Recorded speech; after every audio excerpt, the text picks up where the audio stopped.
इस वीडियो का थंबनेल और हेडिंग देखकर आप सोच रहे होंगे कि भला दिल्ली में आम आदमी पार्टी की हार का उत्तराखंड की वैकल्पिक राजनीति से क्या लेना देना।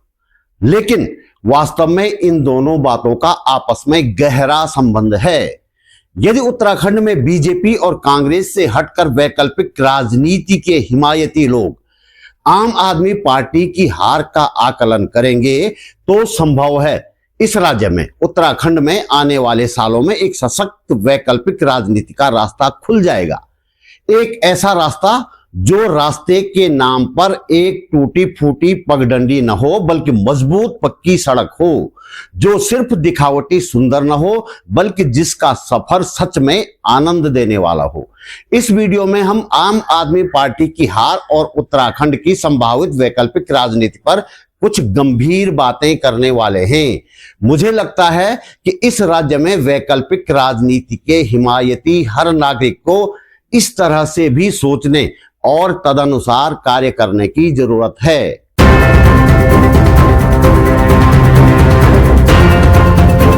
नमस्कार, बात बोलेगी चैनल पर आपका स्वागत। मेरा नाम है त्रिलोचन भट्ट और मैं करता हूं जन सरोकारों की बात। आपको याद होगा जब 2010 के बाद वाले सालों में इस देश की जनता लगातार 2 टर्म के कांग्रेस शासन से ऊब चुकी थी और एक विकल्प की तलाश कर रही थी। इसी दौर में अन्ना आंदोलन शुरू हुआ था। मैं भी अन्ना, तू भी अन्ना हुआ था। तब कोई नहीं जानता था कि अन्ना का यह आंदोलन खड़ा किसने किया। ये बात हम सबकी समझ में बहुत देर से आई कि इस पूरे आंदोलन के पीछे आरएसएस था। इसी आंदोलन में एक और चेहरा सामने आया और देखते ही पूरे देश में छा गया। नाम था अरविंद केजरीवाल। पहले अन्ना हजारे और फिर अरविंद केजरीवाल के अनशन से हवा पूरी तरह से कांग्रेस के खिलाफ बन चुकी थी और फायदा सीधे सीधे बीजेपी को होने जा रहा था। लेकिन देश के संविधान में विश्वास रखने वाले पढ़े लिखे लोगों का एक बड़ा वर्ग ऐसा भी था जो इस माहौल में भी मानता था कि देश के लिए कांग्रेस की तुलना में बीजेपी ज्यादा खतरनाक है। ऐसे दौर में जन्म हुआ आम आदमी पार्टी का। बीजेपी को देश के लिए ज्यादा खतरनाक मानने वालों की मुराद पूरी हो गई। लाखों करोड़ों लोग आम आदमी पार्टी में चले गए या उसके पक्के वाले समर्थक बन गए। यही तो बीजेपी चाहती थी। कांग्रेस के खिलाफ पूरा माहौल बनाने के बावजूद जो लोग बीजेपी के साथ आने के लिए तैयार नहीं थे, उन्हें आम आदमी पार्टी वाला रास्ता दिखा दिया गया। ज्यादातर लोग खुश थे कि लंबे समय से राज कर रही भ्रष्टाचारी कांग्रेस और सांप्रदायिक बीजेपी से छुटकारा मिल जाएगा। लेकिन पूरा जाल जिस तरह से बुना गया था उसमें कई छेद थे और ये छेद सीधे सीधे बीजेपी को फायदा पहुंचाने के लिए थे। उत्तराखंड की टिहरी लोकसभा चुनाव और केदारनाथ विधानसभा उपचुनाव में हम इसी तरह की रणनीति देख चुके हैं। उत्तराखंड वाले आम आदमी पार्टी जिसने भी खड़ी की, उन्होंने एक गलती कर दी। वैसे ये गलती थी या दूरगामी रणनीति, इस बारे में कुछ कहा नहीं जा सकता। उन्हें लगा कि इस देश की जनता को एक अदद हीरो चाहिए होता है, इसलिए अरविंद केजरीवाल को आगे कर दिया गया। इसी दौर में बीजेपी ने नरेंद्र मोदी को भी आगे किया था। यानी कि राष्ट्रीय राजनीति और दिल्ली की राजनीति इन दोनों की राजनीति में 2 अलग अलग हीरो यानी कि अधिनायक स्थापित किए गए। लेकिन इस तरह का अधिनायकवाद बहुत दिन नहीं चलता। खतरा यह रहता है कि नायक सर्वशक्तिमान बन जाता है। केजरीवाल भी दिल्ली में ऐसे ही सर्वशक्तिमान बन गए थे। बेशक उन्होंने दिल्ली में जन कल्याण के कई कार्य किए भी, खासकर शिक्षा और स्वास्थ्य के क्षेत्र में बहुत शानदार काम हुए केजरीवाल के शासनकाल में। लेकिन दिल्ली की जनता ने उनके इन कामों की जगह उनके अधिनायकवाद पर ज्यादा ध्यान दिया। नतीजा यह हुआ कि पार्टी तो हारी ही, केजरीवाल खुद अपनी सीट से भी हाथ धो बैठे। केजरीवाल की यह हार क्यों उत्तराखंड के संभावित वैकल्पिक राजनीति के लिए एक जरूरी सबक है, इस पर ध्यान देने की जरूरत है। हाल के सालों में हम लगातार उत्तराखंड में वैकल्पिक राजनीति की बात करते रहे हैं अलग अलग मंचों पर। दोनों राष्ट्रीय पार्टियों का विरोध करने वाले लोगों की उत्तराखंड में एक बड़ी संख्या है।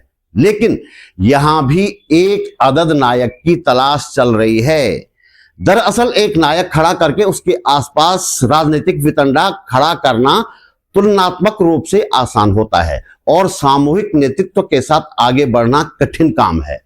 नायक के सहारे की जाने वाली राजनीति में दिक्कत ये होती है कि एक दिन उसे ढह जाना होता है। नायक के साथ कोई ऊंच नीच हुई नहीं कि पूरा का पूरा महल ताश के पत्तों की तरह ढह जाता है, लेकिन यदि यह महल सामूहिकता के आधार पर खड़ा किया जाए, सर्वसम्मति के आधार पर फैसले लेकर आगे बढ़ने की रणनीति अपनाई जाए, तो ऐसी नौबत नहीं आती है। तमाम आंधी तूफानों के बाद भी ऐसा भवन अपनी जगह खड़ा रहता है। बड़ी आपदाओं में मामूली से क्षतिग्रस्त हो जाए ऐसा भवन तो अलग बात है, लेकिन ताश के पत्तों की तरह नहीं बिखरता, जैसे आप बिखर गई है और बिखरने वाली है। उत्तराखंड में कुछ ऊर्जावान युवक अच्छा काम कर रहे हैं, लगातार संघर्ष कर रहे हैं, लेकिन सामूहिक नेतृत्व का अभाव है। अधिनायक बनने के उनके अघोषित लक्ष्य से आशंका होती है कि कहीं वे किसी बाहरी शक्ति के द्वारा तो संचालित नहीं किए जा रहे हैं। समय समय पर इस तरह की आशंकाएं कहीं न कहीं से सामने आ जाती हैं।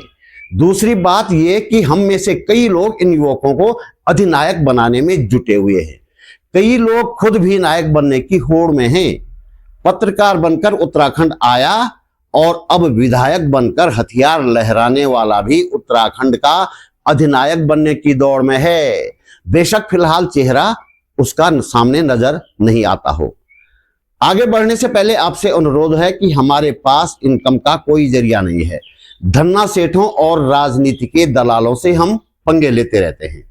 इसलिए यदि आप समर्थ हैं और चाहते हैं कि यह चैनल आगे बढ़ता रहे, आगे चले, तो अपने जेब खर्च में से एक छोटी सी राशि निकालकर आर्थिक सहयोग अवश्य करें। आप YouTube पर वीडियो के नीचे ज्वाइन बटन पर जाकर या सुपर थैंक्स पर जाकर मेरा सहयोग कर सकते हैं।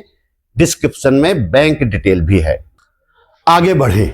दिल्ली में आम आदमी पार्टी की अधिनायकवादी राजनीति इतने सालों इसलिए चल पड़ी कि उसे बनाया ही इसीलिए था। उत्तराखंड में यदि अधिनायकवादी राजनीति को हवा देने का प्रयास किया जाता है, और मैं तो कहूंगा कि लगातार किया जा रहा है, तो इससे वैकल्पिक धारा निकलने की कोई संभावना नहीं है। हाँ, वैकल्पिक राजनीति का झांसा देकर आने वाले कई सालों तक ऐसे नायकों को, खड़े किए गए नायकों को इस्तेमाल करके विपक्ष को सत्ता से दूर जरूर रखा जा सकता है। मैं फिर से टिहरी लोकसभा और केदारनाथ विधानसभा उपचुनाव की बात कहूंगा। एक बात और, यदि हम सोचते हैं कि किसी तरह का वाद चलाकर हम राजनीतिक रोटियां सेक लेंगे, तो यह भी एक बड़ी गलतफहमी होगी। हाल में नगर निगम चुनाव में ऋषिकेश सीट निर्दलीय उम्मीदवार को सिर्फ इसलिए हारनी पड़ी कि उनके समर्थकों ने चुनाव में पहाड़ी बनाम बाहरी बना दिया था। योग्यता के आधार पर आकलन किया जाता, इस आधार पर चुनाव लड़ा जाता, तो दोनों राष्ट्रीय पार्टियों के उम्मीदवार निर्दलीय के सामने नहीं टिकते थे। जीता हुआ उम्मीदवार कितना योग्य है, यह तो हम उसे शपथ लेते समय देख चुके हैं। दूसरी पार्टी का उम्मीदवार उससे कुछ ठीक था, लेकिन निर्दलीय की योग्यता के सामने नहीं ठहरता था। योग्यता को चुनाव का आधार बनाया जाता तो कम से कम ऋषिकेश सीट निर्दलीय के पास होती, लेकिन वहां बहुत खराब तरीके से पहाड़ मैदान फैलाया गया, ये हम सब ने अच्छी तरह से देखा।